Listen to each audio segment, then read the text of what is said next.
We're going on a bit of a fantastic voyage today. I'm taking Lyft to an appointment that I normally drive to, and it's about an hour drive. Yeah. Just need to grease the chains on this chair real quick.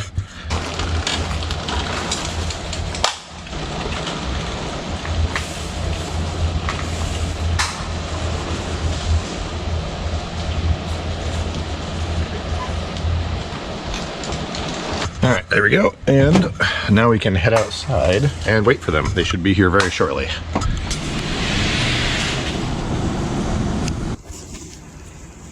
How's it going? Well, it depends. Oh yeah? Trying something new today. What's that? Well, did you notice I don't have a phone today? Oh, they've been doing that for the last 3 years, and we've been bitching about it. No, well, today no one has a phone. Really? Yeah. Everybody's getting the calls out of dispatch. I'm getting tired of you telling me what to do all the time. Let me explain real quick. There's been previous videos that I've mentioned this in, I think, but for the last 3 years, the city has been contracting the wheelchair service through Lyft. That's L-Y-F-T, as in Uber and Lyft, as opposed to TriMet Lyft. That's different. But they've been contracting with another company. Normally the way it works, your driver has a phone, and that phone tracks the GPS location.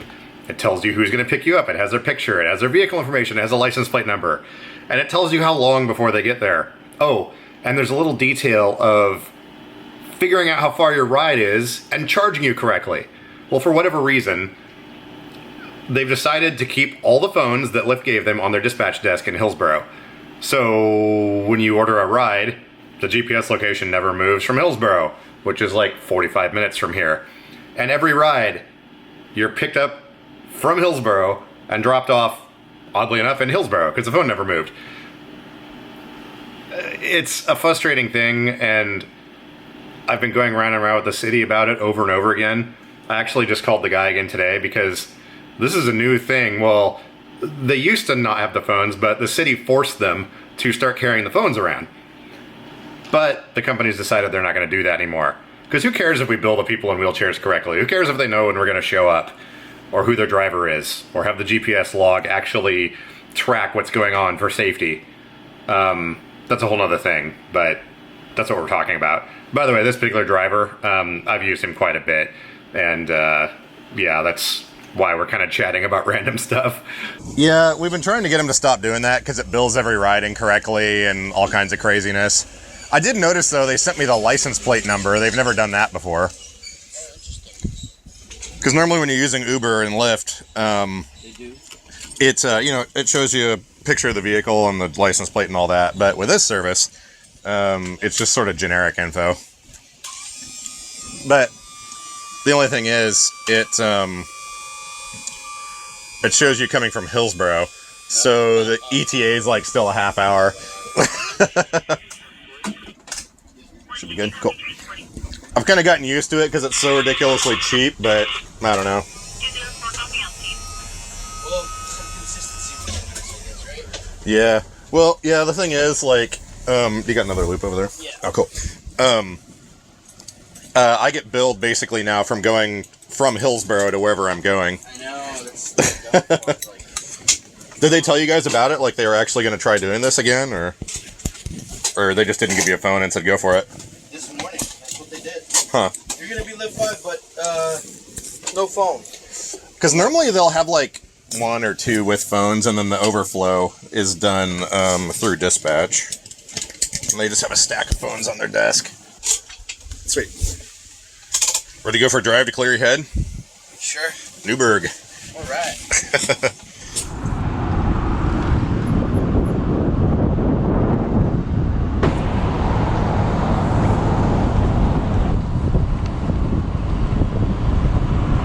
So that actually worked out pretty well, and shaved about 15 minutes off the trip, because when you're driving in a vehicle that is an ambulance, they can go a little over the speed limit. Not that they were, but you can just cut through traffic a lot easier. So yeah, the trick will be now getting back to see if they can pick me up from this location I'm in since it's so far out of Portland. Chicken nuggets.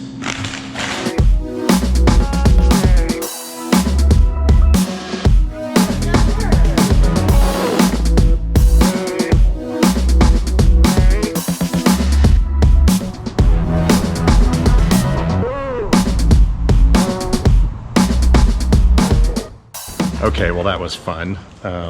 So I got done with my appointment, and before I left, I tried doing a mock trip on the Lyft app, trying to get me from down here all the way back to Portland. It's probably like a 45-minute drive, and it showed that it was working. So I got done with the appointment, got on the app, and it just wouldn't work. Half of this town is covered by Lyft and half of it isn't. So I tried to request a ride, and it got stuck on trying to find a driver or requesting a ride.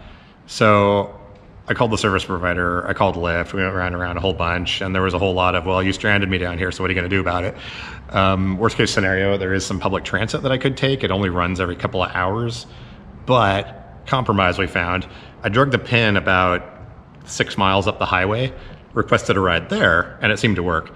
So there's a hospital on the north end of town here. I'm gonna go over there and they're gonna pick me up there, even though the pickup point is some random spot on the side of the highway. So it sounds like Lyft is having a problem. Surprise, surprise. I'll have to see if I can get a hold of them, because the lady at the service provider who operates the wheelchair van company, she said that I'm supposed to be in a coverage area, but it's not working for whatever reason. And a few other people I know have been having issues with this as well, where it gets stuck on requesting a ride. So anyways, I'm gonna go grab some coffee and then head up to the hospital. Probably take me about 15 minutes to get there. They're probably 45 minutes away, they said, roughly, so I got a little bit of time. But yeah, always something. I mean, worst case scenario, I could take the bus, but isn't this a sweet backdrop right here?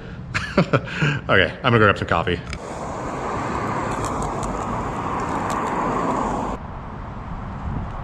Well, it's 2 hours later, still waiting, and I'm on hold with Lyft, trying to get a hold of their software engineers.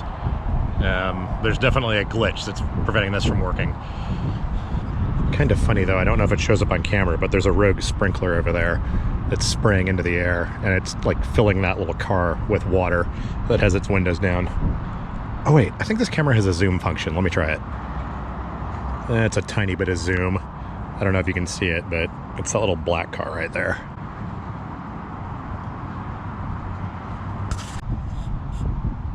Oh my goodness, here they are, finally. Yay.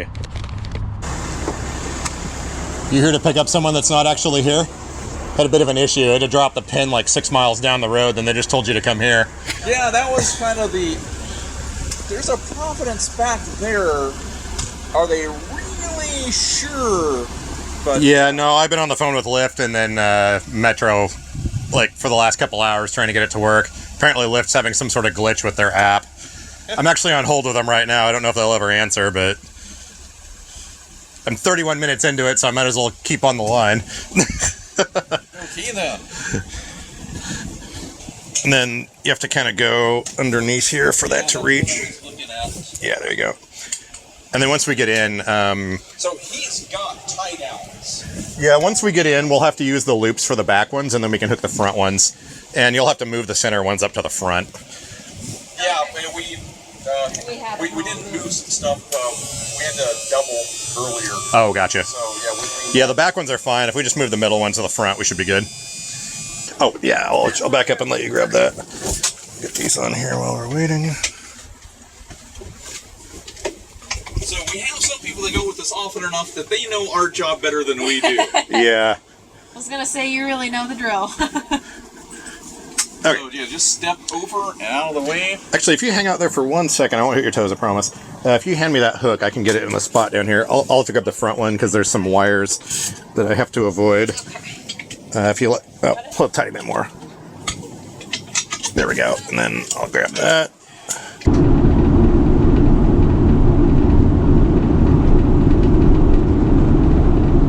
Well, that only took 3 hours to do a 40-minute drive. I knew there was going to be some shenanigans coming back, so I was ready for it.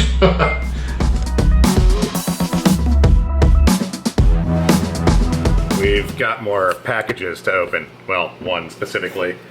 By the way, I'll explain this bat later on. It's kind of part of an ongoing social experiment. And, yeah, anyways. Have not exactly been getting a lot of sleep recently.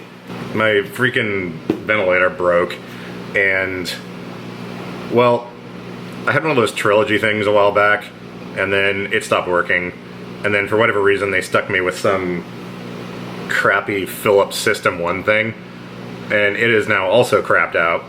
It'll work for like maybe an hour at a time, but yeah, I use it during the day and then also while I sleep, and if you can't sleep, you can probably see it's not ideal. If anyone has a spare trilogy out there that you don't want, or you want to sell it to me for like a couple $100, hit me up. I switched insurance and the new ones are not very good. I don't know if it's the doctors or the insurance or what exactly, but I mean that whole debacle with me ending up in the hospital over a simple steroid inhaler. Anyways, but I'm hoping this, whatever it is, well actually I always enjoy people sending stuff, so someone had asked me in a live stream a while back if I check the mailbox, you know, if they want to send letters or whatever, and yes, I do. There's an address in Portland, all the most recent videos, so the last 3 months or so. That current address in Portland is the one to use. All the older videos have a Hillsborough address. I haven't, oh, gross. I haven't had a chance to go through a couple hundred videos and change the descriptions yet, but anyways, yes, if you send letters or whatever or anything, I do definitely look at them or whatnot. So, we have whatever this is. I want to make sure it was drop shipped and not leaking an address. All right, let's see what we have here. I know who sent me this, but I have no idea what it is.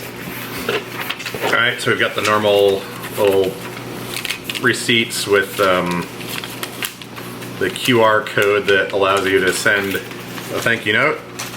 And inside this box is another box. So, let's see here. Ooh, pretty ominous. There's no markings on it. This way up. Magnetically sensitive, wine glasses, rainstorms, and recycle. Ooh, it's a hard drive. What? 10 terabytes? Dude, awesome. So, okay, so this is a WD Red Pro. This is for the the washing machine is spinning. Can you hear that?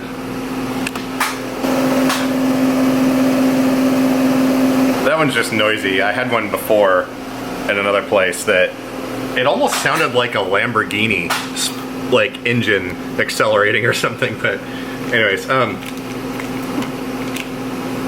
yeah, thank you. So 60 gigs a second. So yeah, I obviously generate a lot of video footage and stuff. I'm gonna put it back in the box till I install it because I don't want to drop this thing. I generate a lot of video footage, and oh yeah, network attached storage device, or NAS. It's a separate little box you plug hard drives into, and then plug it into your network, and then you can access all those drives that are usually striped or rated together across all the computers on your network. But yeah, so I've got one of those, and then I've also got another machine, the Mac Pro Tower, the old one, with a bunch of hard drive bays in it. But I was running, I think I've got the ones in my main machine. No reason to be technical. I was running out of storage. So this is actually very helpful. I've been backing up all my editing and stuff on this little drive here, which is 2 terabytes, and it is almost full as well. Because I save all the output videos from these, and then I also save all of the stuff from Final Cut Pro and iMovie, so I don't lose the hundreds of hours of work that goes into the editing. And then also, I back up each individual computer on this little thing, because my workflow for editing videos involves 3 computers. But mainly because the solid state drive in this MacBook Pro is only 128 Someone left these here. I can't think of anything that's more disgusting than these. This only has 128 gig drive in it, which is barely enough to edit one video at a time. Anyways, thank you, sir, for the hard drive. This will immediately go to good use. And yeah, seriously though, if any of you have any hookups for any sort of breathing machine, I don't care. Like, ideally, I need a trilogy, but anything at this point will work, because my next appointment's not till the end of October, and this current piece of garbage, it started, like, the top of it, the plastic started getting all warped and weird, and then I got out my little infrared heat gun. I think I have a picture of it. The top of it was like 130 degrees or something like that. I burned my hand on it one day when I woke up and reached up and tried to turn the thing off. But anyways, yeah, if anyone out there happens to have stuff that is functional, let me know. All right, I'm gonna finish drinking my coffee, and then I think I'm gonna install this, because yeah. By the way, also, I need to repair my light beer sign. It just needs a light bulb, which is no big deal. The hardware store down the street here doesn't have those small enough bulbs, so I'll need to go to, like, Home Depot, or maybe I'll just order one on Amazon. But anyways, what I was gonna say about that is little things like having the environment that you live in, having it, like, cool or visually pleasing or whatever. It's all part, well, this will be another video as well I talk about, but it's all part of, what am I trying to say? Little things make a big difference. If you just live in a box with bare walls, it can be kind of depressing. But if you can get a hold of stuff at Goodwill, like, you know, random flags or random boat paintings or beer signs or whatever, anything you can do to make your environment a little bit better always helps. I don't know, I've just found through the years that little things seem to make a big difference as far as, like, mental well-being and whatnot. Like, I mean, here, anyone that comes inside, they're like, oh, this is a really cool setup you got.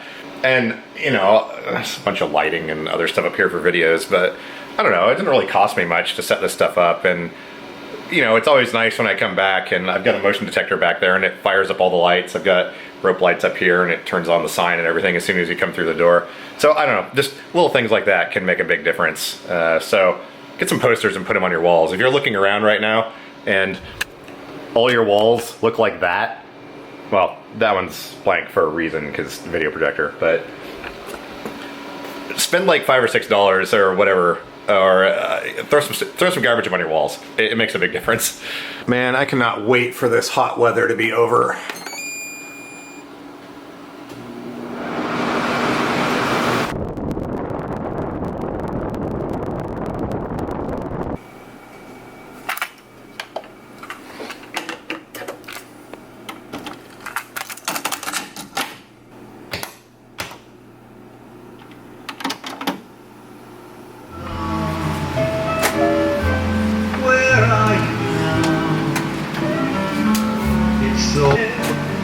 All those magical moments I saw.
This may seem like I'm repeating myself a little bit, but the previous clip was like a week or so ago, and my breathing machine was still sort of working, but not very well.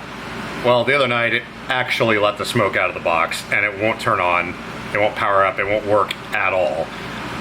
So we're gonna have to go back into this discussion here.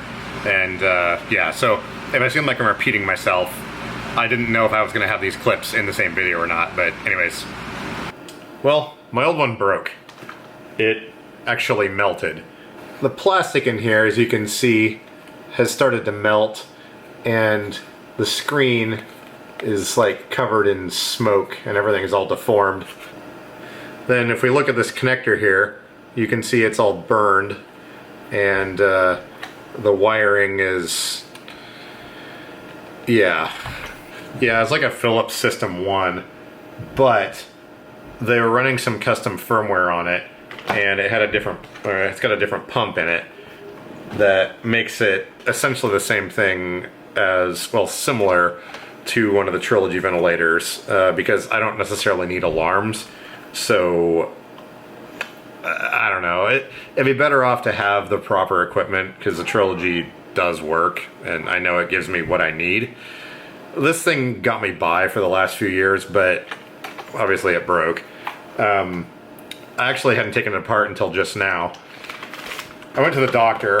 My breathing numbers have been better, so with my new insurance, I no longer qualify for any sort of breathing assistance other than a straight up CPAP. So they gave me this thing. Some sort of, oh great, I lost the screws. And I was like, oh, cool. You know, if you think this will work, I lost the screw. I was like, oh, cool. If you guys think it'll work, you know, fine.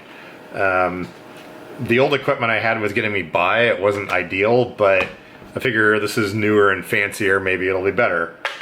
Well, I can't breathe with the freaking thing on. And I'm not talking about like, I'm a noob to positive airway ventilation. In the last 6 years, I have gone 2 days without using this machine. And only at night, so not even complete days. 6 years, only 2 days. I have to have this to function and be alive. Since this is just positive airway pressure, it sort of has a like comfort mode, which kind of reduces the pressure when you're breathing out, but my diaphragm muscles are weak.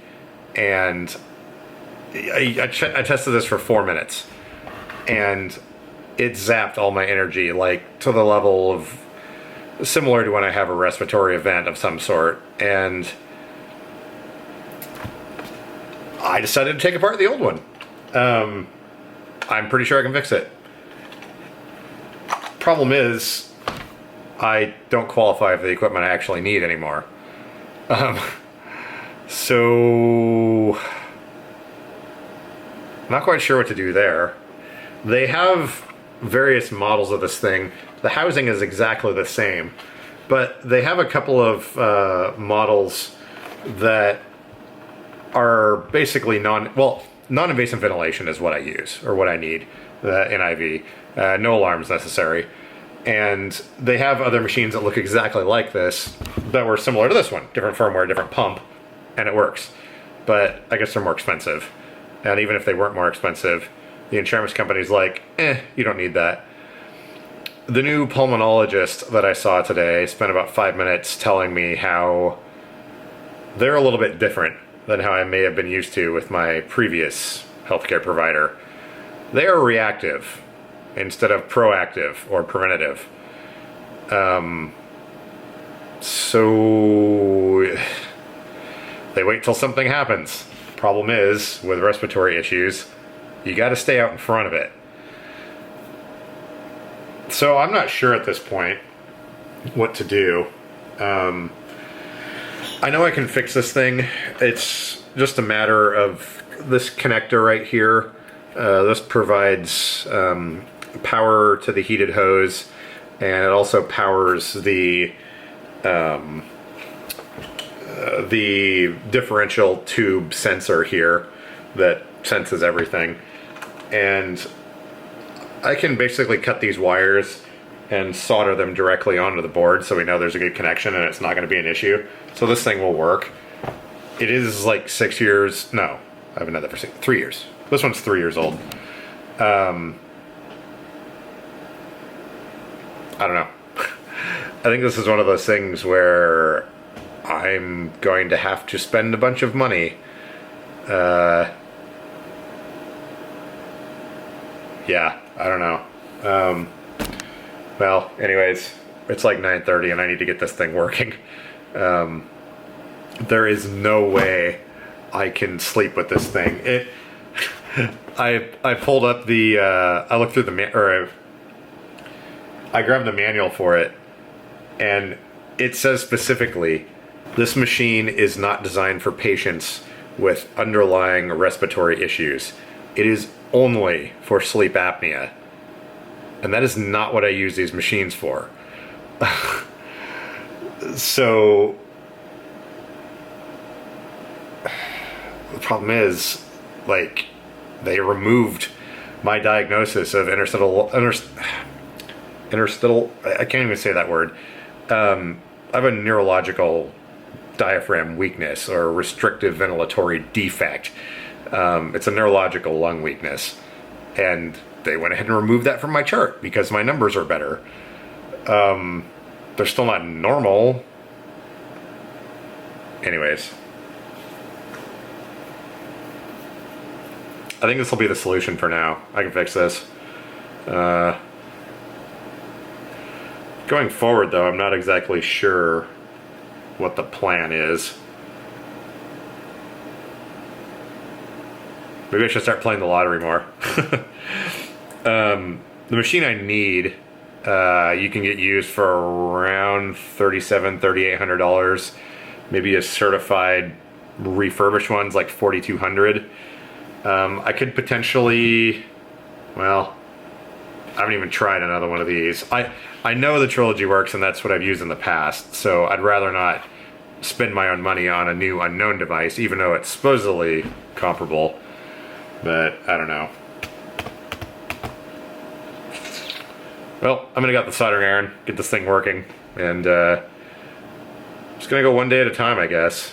Looks like the burning didn't damage the circuit board. It looks like it's fine. The yeah, just the smoke sort of like messed up the front cover a little bit and melted the plastic, but I mean, it's not too big a deal. Okay.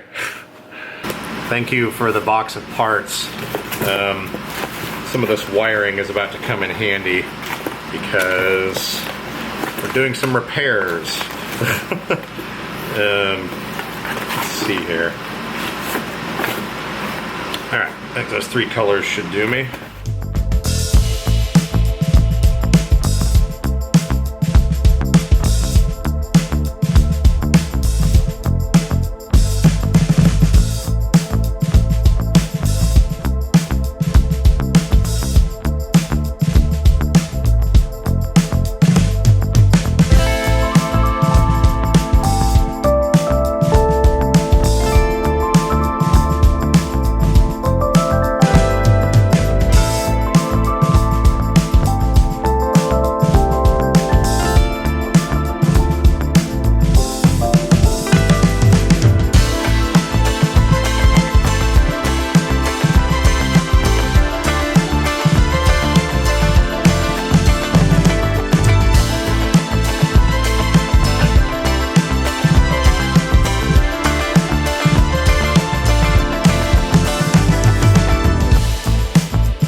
Alright, I've gotten 2 of the connections done here.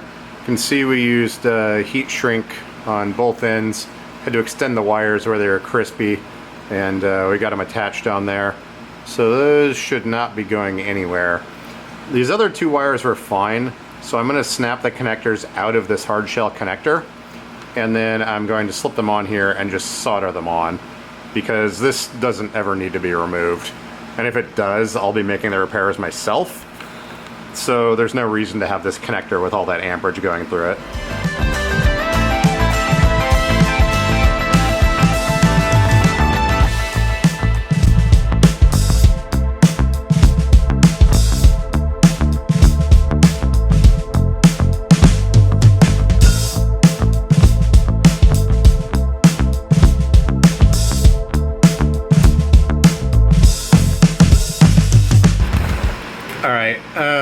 These two connectors, as you can see, are a little bit close together. And without that hard shell connector on there, these can potentially short out. So I think I'm going to add some heat shrink tubing and maybe bend these pins a little bit to give it some a little bit more space or clearance in there.